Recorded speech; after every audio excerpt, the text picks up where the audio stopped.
प्रिय भक्तगण, आज हम आपको एक कथा का श्रवण करा रही हूँ जो सुनने मात्र से आपके जीवन में सुख, संपत्ति और धन की वर्षा होगी। तो चलिए कथा को प्रारंभ करते हैं। भगवान शिव माता पार्वती को कहते हैं, किस्मत का करिश्मा और भाग्य का चमत्कार किस व्यक्ति के साथ होता है। फिर माता पार्वती कहती हैं, हे देवों के देव महादेव, किस्मत का करिश्मा और भाग्य का चमत्कार पृथ्वी लोक पर प्रत्येक व्यक्ति के साथ होता होगा। फिर भगवान शिव कहते हैं, हे देवी, पृथ्वी लोक पर कुछ खास व्यक्ति को ही किस्मत का करिश्मा और भाग्य का चमत्कार होता है। फिर माता पार्वती कहती हैं, हे प्राणनाथ, कृपया मुझे इस संदर्भ में विस्तार से बताएं। फिर भगवान शिव कहते हैं, हे देवी, आज मैं आपको एक कहानी सुनाने जा रहा हूं। कृपया आप इस कहानी को ध्यान से सुनें और देखें, तब जाकर मालूम हो जाएगा कि किस व्यक्ति को किस्मत का करिश्मा और भाग्य का चमत्कार प्राप्त होता है। अगर आप यह कहानी सुन रहे हैं तो पूरा सुनिए। इस कथा को आधा अधूरा छोड़कर जाने की गलती मत करिएगा, क्योंकि इस पवित्र कथा को पूरा सुनने से मनचाहा फल की प्राप्ति होगी। इसलिए इस कथा को पूरा सुने।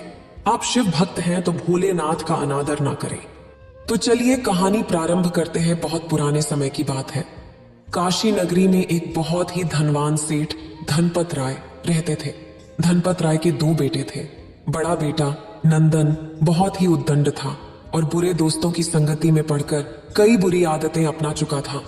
लोगों को अकारण परेशान करना, चोरी करना और जुआ खेलना उसकी मुख्य बुरी आदतें थीं। लेकिन छोटा बेटा चंदन बहुत ही नर्म दिल और सबकी मदद करने वाला एक अच्छा लड़का था। सेठ धनपत राय की पत्नी का कुछ साल पहले स्वर्गवास हो गया था और सेठ धनपत राय को अपने काम धंधे से इतनी फुर्सत नहीं मिलती थी कि वे अपने बच्चों पर विशेष ध्यान दे सके। इसलिए उन्हें बच्चों की अच्छाइयों और बुराइयों का जरा भी पता नहीं था। चूंकि नंदन बड़ा बेटा था और पहला पुत्र था, इसलिए सेठ धनपत राय को नंदन अधिक प्रिय था और उस पर जरूरत से ज्यादा विश्वास था, जिसका नंदन अक्सर नाजायज फायदा उठाता था। जब भी नंदन कोई गलत काम करता था और पिता द्वारा पकड़ा जाता था, तो वह बड़ी चालाकी से उसका इल्जाम अपने छोटे भाई चंदन पर डाल देता था। इस कारण निर्दोष होते हुए भी चंदन को अक्सर पिता के हाथों से बुरी तरह पिटाई खाता था। एक बार नंदन के बुरे दोस्तों में से एक ने नंदन से कहा, अरे यार, उज्जैन से एक बहुत बड़ा व्यापारी काशी नगरी आया है जो पास की एक धर्मशाला में रुका है। उसके पास सोने की 1000 से अधिक मुद्राएं हैं और उसे जुआ खेलने की बुरी लत है। अगर हमारे पास भी सोने की 1000 मुद्राएं हों तो हम सब मिलकर उसे जुए में हरा सकते हैं और फिर हजारों स्वर्ण मुद्राओं से अच्छा खासा व्यापार करके लाखों कमा सकते हैं। नंदन के बुरे दोस्तों ने उसे उकसाया कि किसी तरह वह अपने पिता के धन में से 1000 स्वर्ण मुद्राएं चुरा लाए। वास्तव में नंदन के दोस्त, जिसे उज्जैन का व्यापारी बता रहे थे, वह उन्हीं का एक शातिर जुआरी दोस्त था और नंदन के बुरे दोस्तों ने उस शातिर जुआरी के साथ मिलकर नंदन से हजारों स्वर्ण मुद्राएं धोखे से जीतकर उसे लूटने की योजना बनाई थी। अपने दोस्तों की योजना में फंसकर नंदन ने अपने पिता की मेहनत की कमाई से 1000 स्वर्ण मुद्राएं चुराकर जुआरियों के पास पहुंचा और जुआरियों की मिली भगत के कारण वह सारी स्वर्ण मुद्राएं जुए में हार गया। जब उसके पिता को स्वर्ण मुद्राओं की चोरी का पता चला तो नंदन ने पिता को समझाया कि यह चोरी चंदन ने की है। उस दिन से धनपत राय ने चंदन की जमकर पिटाई की। थप्पड़ों, घूंसों, लातों और छड़ी से चंदन को मारते रहे। चंदन चिल्लाता रहा, पिताजी, मैंने चोरी नहीं की। मुझे नहीं पता सोने के सिक्के किसने चुराए। मैंने तो उन्हें देखा भी नहीं। लेकिन सेठ धनपत राय ने चंदन की एक न सुनी और मारते मारते उसे घर से धक्का दे दिया। उन्होंने दहाड़ते हुए कहा, चल निकल जा मेरे घर से। अब मुझे अपना मुंह तभी दिखाना जब 1000 स्वर्ण मुद्राएं तेरे पास हों। बेचारा चंदन, उसकी समझ में नहीं आ रहा था कि पिता द्वारा घर से धक्का देने के बाद अब वह कहां जाए और किसके पास जाए। फिर भी बिना सोचे समझे वह चलता चलता अपने घर से बहुत दूर पहुंच गया। शाम ढल गई और अंधेरा भी होने लगा। तब चंदन को डर भी लगने लगा। पर कहते हैं ना, जिसका कोई नहीं होता उसका देवों के देव महादेव होता है।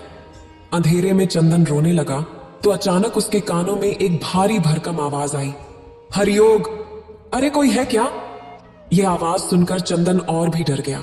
उसने चारों तरफ देखा तो पता चला कि वह अपने घर से बहुत दूर किसी जंगल में आ गया है। वह जिस दिशा से आया था उसी तरफ वापस भागना चाहता था। तभी फिर से वही आवाज आई, अरे कोई है पास में, जरा मेरी मदद करो। इस बार चंदन को उतना डर नहीं लगा जितना पहली बार लगा था। वह आवाज की दिशा में बढ़ा। फिर से आवाज आई, अरे मैं यहां हूं, इस कुएं में, कोई मुझे बाहर निकालो। इस बार आवाज सुनकर चंदन उस सूखे कुएं के पास पहुंच गया जहां से आवाज आ रही थी। कुएं में एक इंसान गिरा हुआ था और उछल उछल कर बाहर आने की कोशिश कर रहा था, लेकिन उसके हाथ कुएं की मुंडेर तक नहीं पहुंच पा रहे थे। चंदन ने कुएं में झांक कर देखा। अंधेरे में भी कुएं में किसी इंसान का साया साफ साफ नजर आ रहा था। कुआं जमीन में खुदा हुआ था और कुएं के चारों ओर कोई ऊंची दीवार नहीं थी। अंधेरे में कोई भी व्यक्ति आसानी से कुएं में गिर सकता था। कौन है अंदर? चंदन ने कुएं के पास पहुंचकर अंदर झांकते हुए पूछा। मैं हूं बेटा, अंदर से आवाज आई। तुम अंदर क्या कर रहे हो? चंदन ने भोलेपन से पूछा। मैं अंदर गिर गया हूं बेटा, मुझे बाहर निकालो। आवाज फिर आई, लेकिन मैं तो छोटा हूं, मैं आपको नहीं निकाल पाऊंगा। चंदन बोला। ठीक है, तुम मेरी मदद तो कर सकते हो, कुएं के अंदर गिरे व्यक्ति ने कहा। मदद तो कर सकता हूं, लेकिन मुझे समझ नहीं आ रहा कैसे करूं, चंदन ने कहा। आसपास कोई मजबूत रस्सी मिल जाए या कोई मजबूत वृक्ष दिख जाए तो उसका सिरा किसी मजबूत पेड़ के तने से बांध दो और दूसरा सिरा कुएं में लटका दो। मैं उसे पकड़कर बाहर आ जाऊंगा, कुएं के अंदर गिरे व्यक्ति ने कहा। ठीक है, मैं रस्सी ढूंढता हूं, चंदन ने कहा और वह आसपास रस्सी ढूंढने लगा। लेकिन उसे रस्सी वहां नहीं मिली तो वह कुएं के पास जाकर चिल्लाया, यहां कहीं पर भी कोई रस्सी नहीं है। कुएं के अंदर से गहरी सांस लेने का स्वर उभरा। फिर आवाज आई, बेटा ये सूखा कुआं है, ज्यादा गहरा नहीं है। अगर तुम कुछ बड़े बड़े पत्थर लाकर सामने की तरफ गिरा दो तो उन पत्थरों को एक के ऊपर एक रखकर किसी तरह मुंडेर थामकर मैं कुएं से बाहर निकल आऊंगा। ठीक है, मैं पत्थर ढूंढता हूं, चंदन ने कहा और वह आसपास पत्थर ढूंढने लगा। उबड़ खाबड़ क्षेत्र था, जगह जगह बड़े छोटे बहुत से पत्थर थे। अतः चंदन कुछ अच्छे समतल पत्थर ढूंढ ढूंढ कर लाने लगा और कुएं में जिधर व्यक्ति खड़ा था उसके दूसरी ओर गिराने लगा। जब वह काफी पत्थर गिरा चुका तो अचानक ही अंदर से आवाज आई, बस अब जरा रुको, मैं बाहर निकलने की कोशिश करता हूं। चंदन ने कुएं में पत्थर डालना बंद कर दिया। कुएं में गिरा व्यक्ति चंदन द्वारा कुएं में गिराए गए पत्थरों को कुएं की दीवार के साथ एक के ऊपर एक जमा कर कुएं का तल ऊंचा करने लगा। थोड़ी देर बाद जब उसे लगा कि अब वह पत्थरों पर चढ़कर कुएं से बाहर निकल सकता है तो वह पत्थरों पर चढ़कर कुएं के बाहर की जमीन पर हाथ जमाकर कुएं से बाहर आ गया। कुएं से बाहर आते समय उसके साथ एक पोटली भी थी जिसे उसने कंधों से लटका रखा था। पोटली में उसे दक्षिणा में बहुत सारा सामान मिला था। आप इस कुएं में कूदे क्यों थे? व्यक्ति के बाहर आते ही चंदन ने पूछा। मैं कूदा नहीं था बेटा, मुझे रतौंधी का रोग है। शाम होते ही मुझे ठीक से देखना बंद हो जाता है। मैं इस जंगल पार के गांव में रहता हूँ। काशी नगरी के एक यजमान के यहाँ भगवान शिव की कथा प्रवचन करने गया था। लौटते हुए दिखना कम हो जाने की वजह से सूखे कुएं में गिर गया। पर बेटा तुम तो बहुत छोटे हो, तुम्हें तो इस समय अपने घर में होना चाहिए। तुम यहाँ क्या कर रहे हो?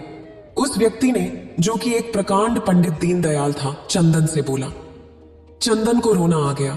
रोते रोते उसने बताया कि उसके पिता ने कैसे उसे मार मार कर घर से बाहर निकाल दिया है। चंदन की सारी कहानी सुनकर पंडित दीनदयाल गंभीर स्वर में बोले, क्या तुम मेरे साथ मेरे घर चलोगे? मुझे बहुत भूख लग रही है। जब से पिताजी ने मुझे घर से निकाला है मैंने कुछ नहीं खाया। आप मुझे खाने को कुछ देंगे? चंदन ने पूछा। अवश्य, पंडित दीनदयाल ने कहा। तो फिर मैं जरूर चलूंगा, चंदन ने कहा। तो चलो, ये जंगल ज्यादा बड़ा और घना नहीं है। यहाँ खतरनाक जंगली जानवर भी नहीं है। तेज तेज कदमों से चलेंगे तो हम घंटे भर में घर पहुंच जाएंगे, पंडित दीनदयाल ने कहा। जरा रुकिए, चंदन बोला। इस कुएं में बाद में भी कोई गिर सकता है, इसलिए पहले मैं इसके चारों तरफ ढेर सारे पत्थरों से एक ऊंचा घेरा बना देता हूं, जिससे कोई और सूखे कुएं में नहीं गिरेगा। पंडित दीनदयाल ने कहा, यह बात तुमने बहुत अच्छी कही। चलो हम दोनों मिलकर इस कुएं के चारों तरफ घेरा बनाते हैं। फिर सूखे कुएं के चारों ओर घेरा बनाने के बाद वे दोनों चल दिए।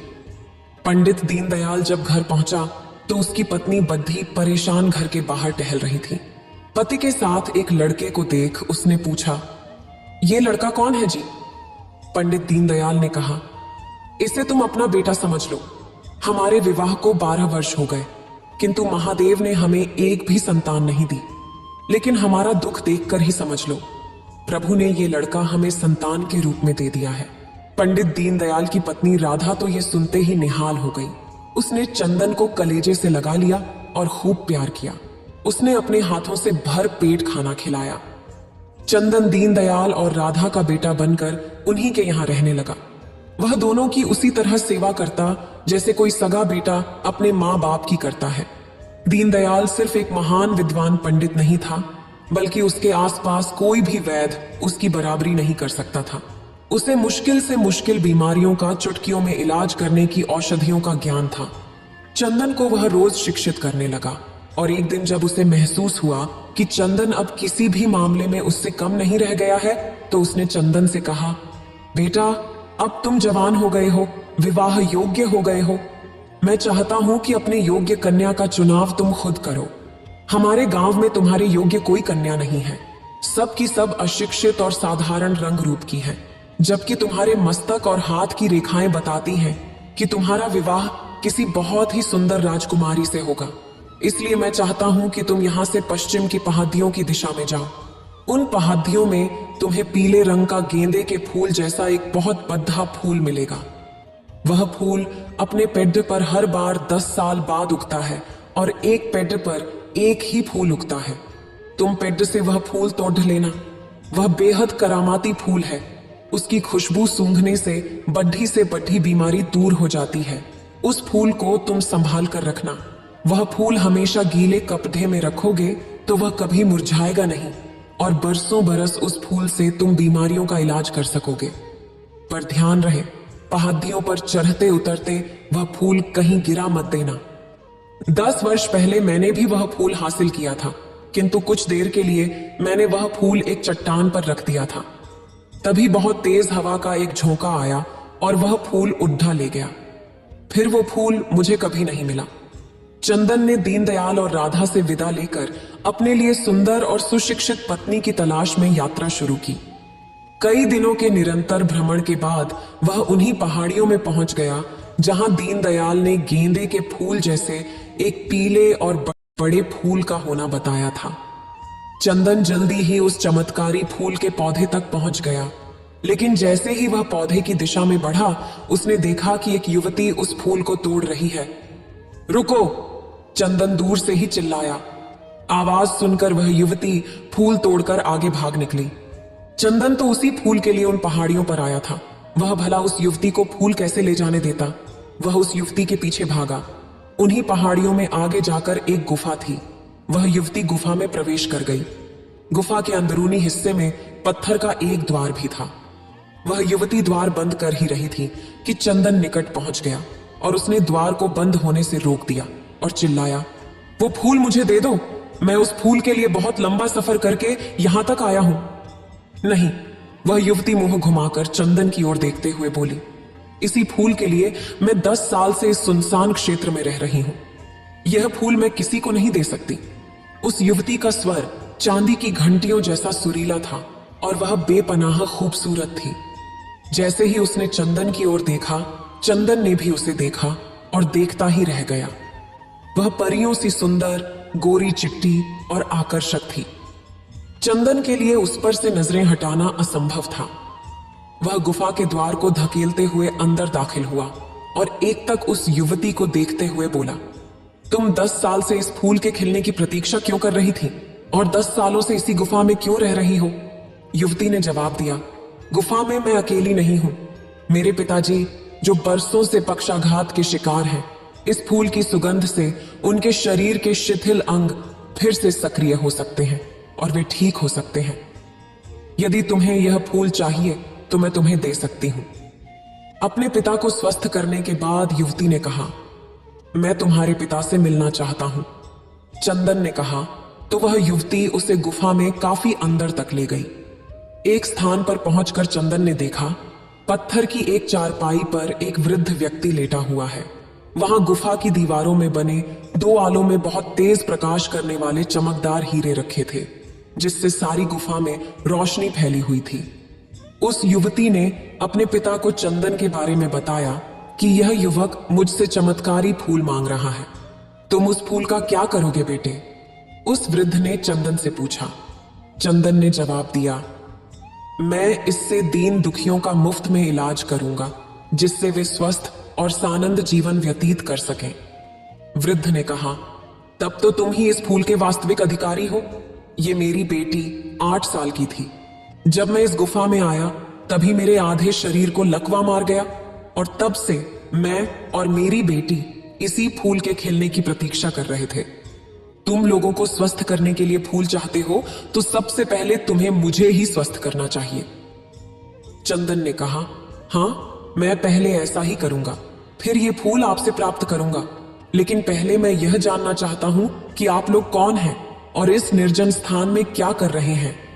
वृद्ध ने चंदन की सभी बातों का उत्तर देते हुए बताया, बेटे, मेरा नाम अजय सिंह है। यह मेरी बेटी रूपवती है।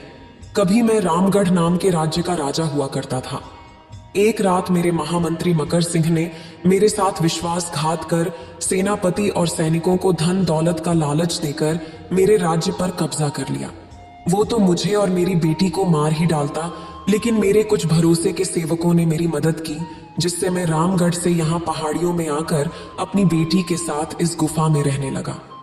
मैंने सारे वेद शास्त्र पढ़े हैं और हर तरह के अस्त्र शस्त्र का संचालन जानता हूँ, और ये पक्षाघात का शिकार होने के बावजूद मैंने अपनी पुत्री को हर तरह से योग्य बनाया है, जिससे एक दिन हम राज्य वापस प्राप्त कर सकें। लेकिन ये कार्य सिर्फ हम दोनों नहीं कर सकते। इसके लिए हमें एक युवा और योग्य नौजवान की जरूरत थी, जो मेरी बेटी से विवाह कर उसका ध्यान रख सके, क्योंकि मैं काफी वृद्ध हो चुका हूँ और शरीर से भी निर्बल हो चुका हूँ। मुझे लगता है भगवान शिव ने तुम्हें मेरी पुत्री के लिए ही हमारे निकट भेजा है। क्या तुम इससे विवाह करोगे और हमें हमारा राज्य वापस दिलवाने में हमारी सहायता करोगे? मैं कुछ ही महीनों में तुम्हें हर प्रकार के अस्त्र शस्त्र का संचालन करने में निपुण बना दूंगा। चंदन ने राजा अजय सिंह का प्रस्ताव स्वीकार कर लिया और रूपवती से विवाह कर उन्हीं के साथ उसी गुफा में रहने लगा। अगले 6 महीनों में चमत्कारी फूल की मदद से राजा अजय सिंह का पक्षाघात बिल्कुल ठीक हो गया। उसका शरीर भी पहले से अधिक ताकतवर हो गया और उन 6 महीनों में चंदन हर तरह के अस्त्र शस्त्र संचालन में निपुण हो गया। एक दिन रूपमती ने चंदन से कहा, अब हमें रामगढ़ चलना चाहिए। मैं अपने पिता का खोया हुआ राज्य फिर से हासिल करना चाहती हूँ और आपको रामगढ़ के राजा के रूप में देखना चाहती हूँ। चंदन राजा अजय सिंह और राजकुमारी रूपमती के साथ रामगढ़ के लिए रवाना हुआ। रामगढ़ पहुंचने पर राजा अजय सिंह अपने पुराने और बहुत विश्वसनीय साथी प्रताप के यहाँ पहुंचे। प्रताप राजा अजय सिंह को अचानक सामने पाकर अत्यंत प्रसन्न हुआ और उसने उन्हें बताया कि वर्तमान राजा मकर सिंह गंभीर बीमारी से पीड़ित है और उसके शरीर में जगह जगह से मवाद बह रहा है। मकर सिंह ने घोषणा कर रखी है कि जो उसे ठीक करेगा उसे वह मुंह मांगा इनाम देगा। मकर सिंह की अपनी कोई संतान नहीं है और उसकी पत्नी भी मर चुकी है। राज्य में राजा के अक्षम होने के कारण बड़ी अव्यवस्था फैली हुई है। चोर डाकुओं ने पूरे राज्य में उत्पात मचा रखा है। यदि कोई योग्य व्यक्ति राज्य का शासन संभालने के लिए आगे नहीं आता तो भविष्य में बहुत खून खराबा होने से कोई नहीं रोक सकता।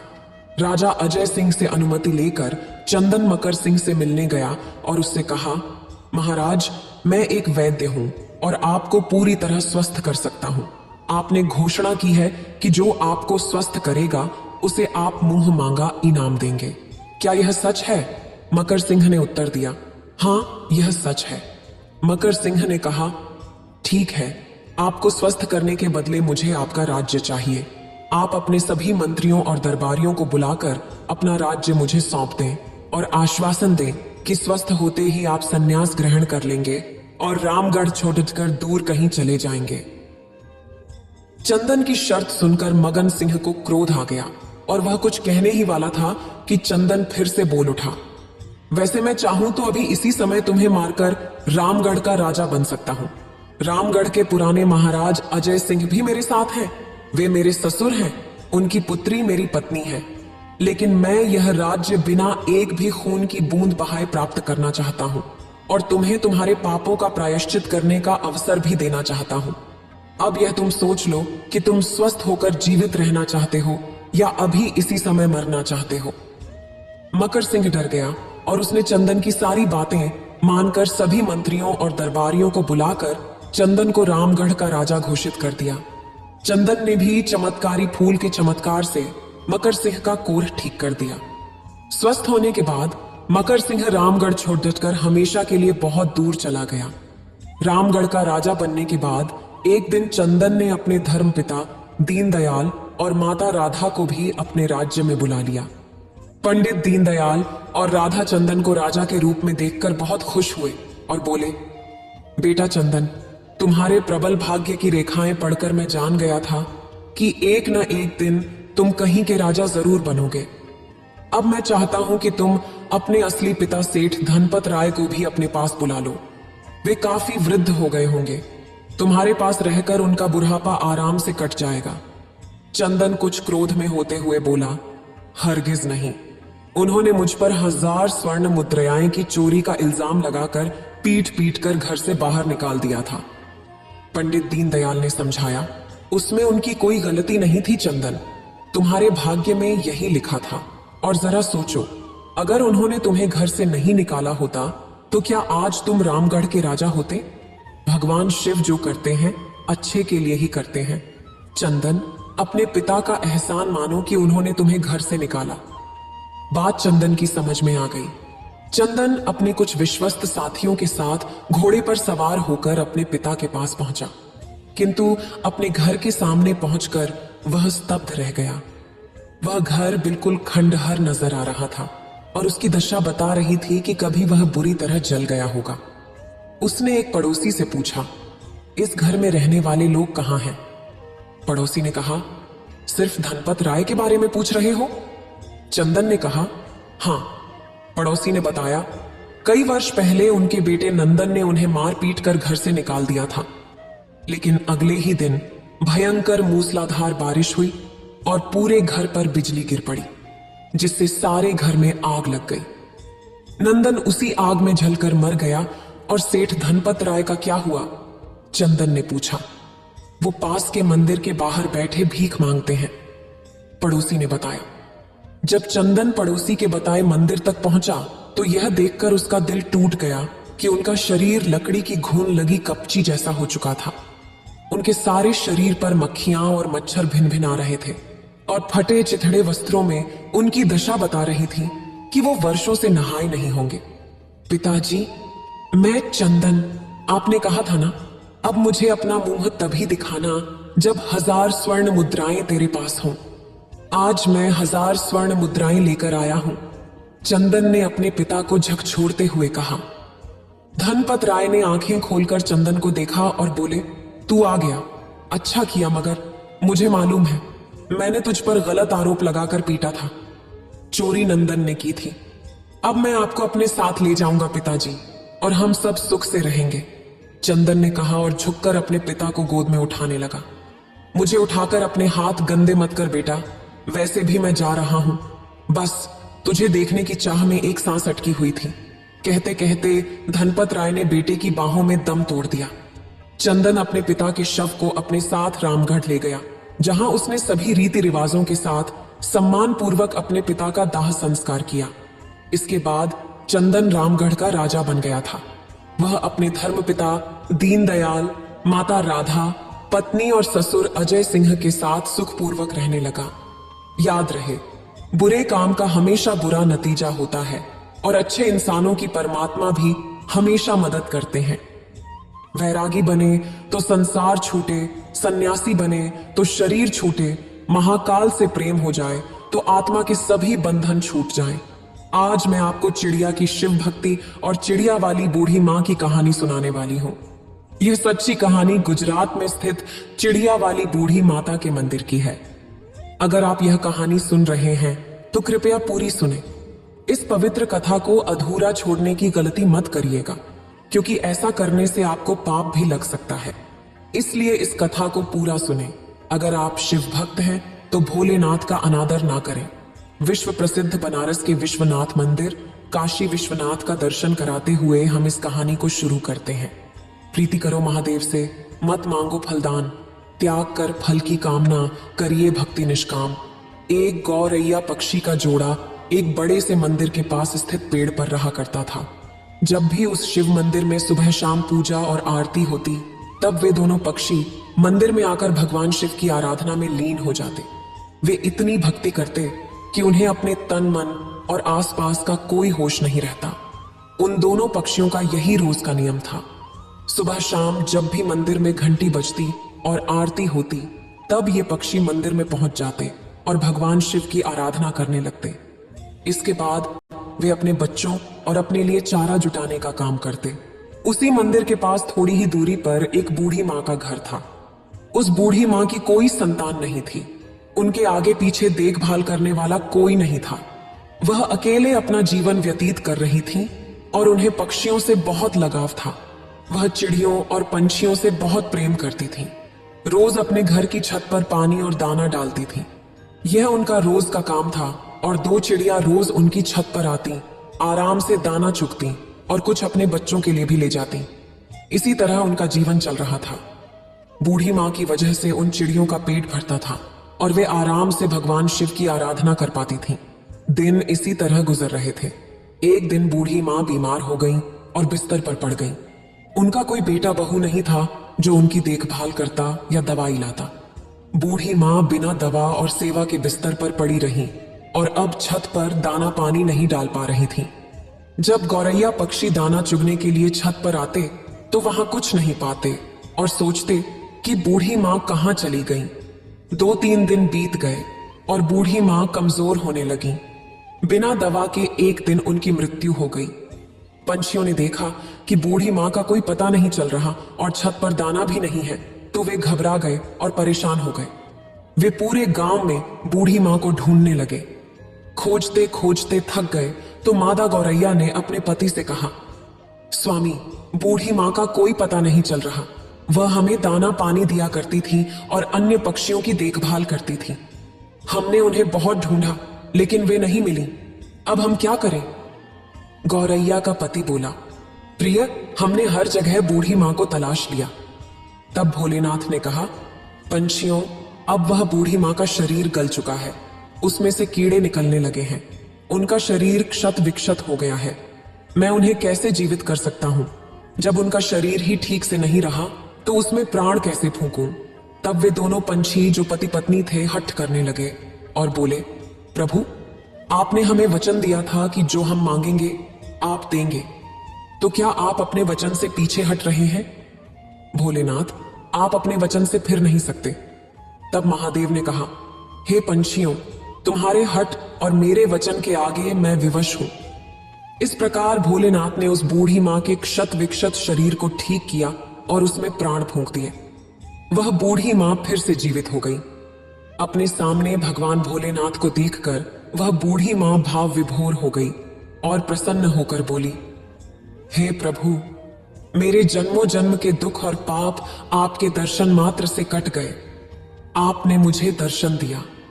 हे प्रभु, मैंने ऐसा क्या पुण्य किया था कि आपने मुझे जीवित कर दिया? तब भगवान शिव ने कहा, हे बूढ़ी मां, मैंने तुम्हें तुम्हारे कारण नहीं बल्कि उन दोनों पक्षियों के लिए जीवित किया है। उन दोनों पक्षियों ने मेरी निराधार भक्ति की, दिन रात बिना अन्न पानी ग्रहण किए मेरी पूजा की, एक पैर पर खड़े होकर मेरी आराधना की। इसी कारण मैंने उन्हें आशीर्वाद दिया। उन्हीं की वजह से तुम आज जीवित हो।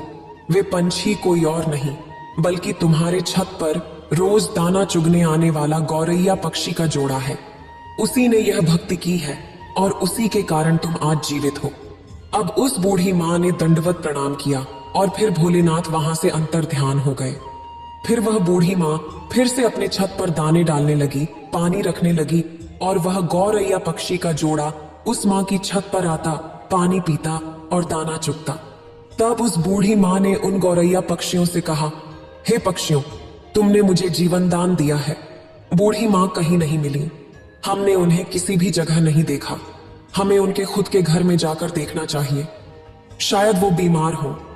यह कहने के बाद गौरैया पंछी बूढ़ी माँ के घर चले जाते हैं और जब अंदर जाकर देखते हैं तो बूढ़ी माँ अपने बिस्तर पर लेटी हैं। उनके शरीर में कोई हलचल नहीं है। उनके चेहरे और बदन पर मक्खियां भिनभिना रही थीं। पंछी अपने पंखों की खड़खड़ाहट से उन मक्खियों को हटाते हैं और बूढ़ी माँ को जगाने की कोशिश करते हैं, लेकिन उनके शरीर में कोई हलचल नहीं होती। अब गौरैया का पति कहता है, प्रिय, बूढ़ी माँ अब इस दुनिया में नहीं रही, उनकी मृत्यु हो चुकी है। यह देखकर दोनों पंछी बहुत ही निराश और उदास हो जाते हैं। उन्हें बहुत दुख होता है। अब उन्हें दाना चुगने के लिए दूर दूर जाना पड़ता है। इसी तरह शाम हो जाती है।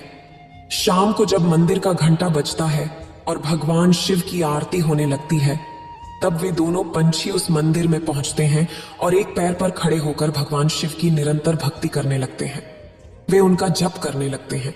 1 घंटा बीतता है, 2 घंटे बीतते हैं। इसी तरह बहुत लंबा समय बीत जाता है। बिना खाए पिए वे लगातार महादेव की भक्ति करते रहते हैं। ऐसा करते करते 1 महीना बीत जाता है। उन पक्षियों ने महादेव की भक्ति करना नहीं छोड़ा, महादेव की भक्ति करते रहे। यह देखकर महादेव भोलेनाथ बहुत प्रसन्न होते हैं और उन पक्षियों को दर्शन देते हैं। वे कहते हैं, हे गौरैया, तुम्हें क्या चाहिए? जो तुम मांगोगी मैं वह दूंगा। मैं तुम्हारी इस अखंड भक्ति से बहुत प्रसन्न हूं। छोटी सी जान होते हुए भी तुमने अपनी क्षमता से बाहर भक्ति की है, इसलिए मैं बहुत ज्यादा प्रसन्न हूं। तुम जो मांगोगी मैं तुम्हें दूंगा। तब गौरैया ने कहा, हे प्रभु, हमें कुछ नहीं चाहिए, हमें बस एक चीज चाहिए। आप हमारी उस बूढ़ी माँ को, उस पुण्यात्मा को फिर से हमें लौटा दीजिए, उन्हें जीवित कर दीजिए, बस हमें यही चाहिए। भोलेनाथ ने कहा, हे पक्षियों, यह सृष्टि का नियम है, जो मर जाता है वह कैसे जीवित हो सकता है? मैं सृष्टि के चक्र में कैसे बाधा बन सकता हूं? तुम और कुछ मांग लो। तब चिड़िया ने कहा, नहीं भोलेनाथ, हमें कुछ नहीं चाहिए, हमें बस हमारी बूढ़ी माँ चाहिए, और कुछ नहीं, आप हमें वापस कर दीजिए। भगवान भोलेनाथ की आराधना करते हुए अपने दिए ना मानकर मेरे लिए मंगा।